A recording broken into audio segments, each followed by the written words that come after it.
What if I told you the ancient Egyptians mastered home organization? 4,000 years before Marie Kondo. They made homes cooler than modern air conditioners, storage more innovative than IKEA, and furniture so stylish that it is still copied today while we struggle with clutter. But how did they keep their homes icy cool in the middle of a desert?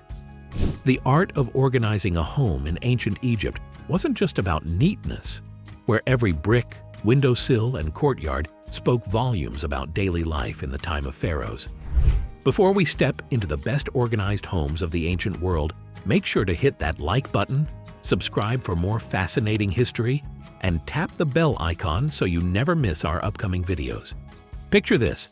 You step inside a home that's over 4,000 years old. And weirdly, it feels kind of familiar. The arrangement of the rooms just makes sense. One area flows easily into the next. Storage? It is built into the walls rather than stuffed in. There's also a small, comfortable space set aside for the family altar. Wait, are we in ancient Egypt or scrolling through a modern home organization blog? Yep, long before color-coded bins and closet makeovers were trending, the Egyptians were already masters of organized living. So how did they do it? And how much of that design still lives on today? In ancient Egypt, order was everything. A way of life. A weapon against chaos. They called it Ma'at, truth, balance, harmony. Pharaohs ruled by it. Priests whispered it in prayers.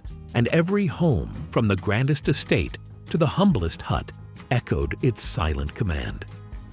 These weren't just houses. They were temples of structure. Rooms flowed like the Nile, storage melted into walls, and even the placement of an altar carried cosmic weight. In this world, disorder wasn't just messy, but also dangerous. A poorly built home didn't just lack style, it offended the gods. And offending the gods would tip the scales in the direction of chaos. But here's the question. Was this obsession with order a symbol of enlightenment? Or a quiet cage no one could see? Let's take a closer look. What really mattered to the ancient Egyptians when they were designing their homes? What did they really value most in their homes? Materials and construction. The homes of the ancient Egyptians were constructed to withstand the harsh desert environment. They used sun-dried mud bricks for construction, and it was definitely a wise decision since they had enough Nile silt lying around. To make it stronger, they would combine the mud with chaff or straw, press it into wooden molds, and then leave it out to dry under the scorching Egyptian sun. These bricks were lightweight but strong, perfect for the desert heat.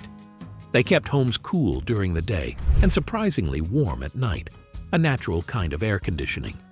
Simple houses often had roofs made from palm leaves or reeds spread across wooden beams. Of course, mud brick wasn't perfect.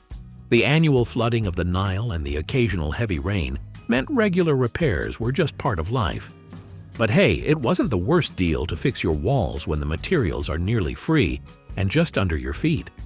Common people only used mud brick, but wealthy families occasionally used stone, like sandstone or limestone, for columns, flooring, or door frames. Sure, the bricks didn't last forever. They need ongoing maintenance since they crumbled and eroded. However, mud brick remained the foundation of Egyptian architecture for over 3,000 years. From tiny villages to cities like Thebes and Memphis, this ordinary material literally built the pharaoh's world. These homes stand out not just because of the materials. Those small windows helped block the sunlight, but still let in a bit of air. Flat rooftops weren't just for decoration. On hot summer nights, people actually slept up there to avoid the stuffiness of the indoors. And you'd usually find a central courtyard right in the middle of the home. Rather than using fancy imported materials, they used what they had: palm wood, reeds, and plaster. Class differences and layout. Let's step inside an ancient Egyptian home. These homes were made to withstand the heat of the desert, daily activities, and even societal status. Most people lived in simple, one-story houses. There may be a storage space and a tiny kitchen tucked in one corner. The typical layout of an ancient Egyptian house was all about practicality. Most homes followed a rectangular design centered around an open-air courtyard. That courtyard wasn't just for show. The family spent most of their time there.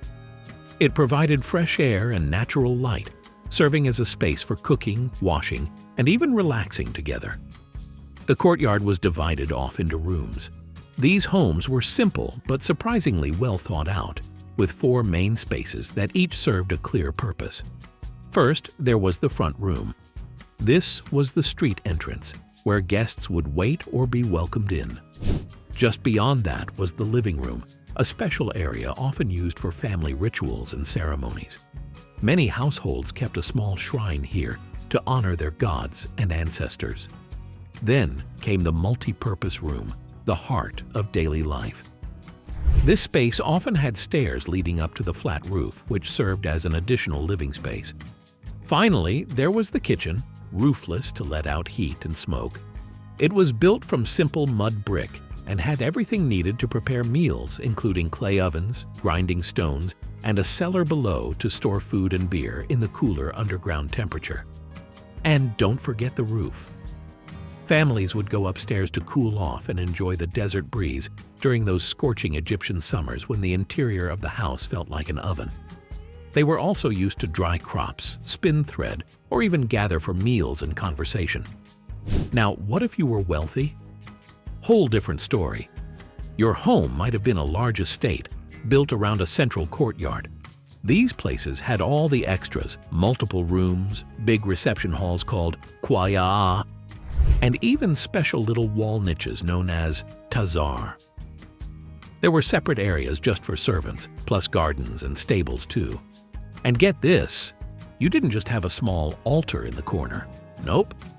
You had a whole chapel inside your house. Furniture and interior design. Carpentry in ancient Egypt wasn't a walk in the park. They used local woods and added amazing details with ivory, gold, and even semi-precious stones. And if you were rich, luxurious furnishings that showed off your status were found throughout your house and even in your tomb. Many of the beautifully crafted beds, chairs, and chests are still on display in museums today. Now you might wonder, was wood even easy to find in the desert? Back then, yes, trees like sycamore, tamarisk, and acacia grew along the Nile and were perfect for making basic furniture. But the wealthy people wanted more. They imported cedar from the Near East and ebony from Africa to make pieces that were not only beautiful, but built to last forever. They didn't just build heavy, bulky furniture. They had folding stools and chairs that were super easy to move around. Pretty clever, especially if you wanted to reorganize your area or had to pack up and leave. It shows they were thinking about comfort and practicality thousands of years ago. And as for decorations, to make their walls unique, they used hieroglyphs and colorful paintings rather than merely doodling. These were meaningful images of pharaohs, gods, and scenes from daily life. These wall paintings told stories, honored the divine, and showed off status. From the architecture of their houses to the artwork on the walls, it wasn't just about function. It was about incorporating beauty, identity, and meaning into everyday life. So let's be real. The ancient Egyptians were way ahead of their time. They knew how to work with what they had and still made it look amazing. No fancy gadgets, no smart tech, but somehow their homes felt warm, organized, and even a little luxurious. Even today, you can still see their influence in modern design. Whether it's through earthy color palettes, symbolic art, or clean, functional layouts, ancient Egypt left its mark. They didn't just build homes, they built systems, and they might have been the original masters of organized living. Now let me ask you, if you could borrow just one design idea from the ancient Egyptians for your own home, which would it be? The cool rooftop hangouts, the quiet courtyard, or the secret storage built right into the walls? Drop your pick in the comments. I'm curious what you'd choose. And if you enjoyed this journey into ancient home design, don't forget to give this video a thumbs up and hit that subscribe button so you don't miss what's coming next.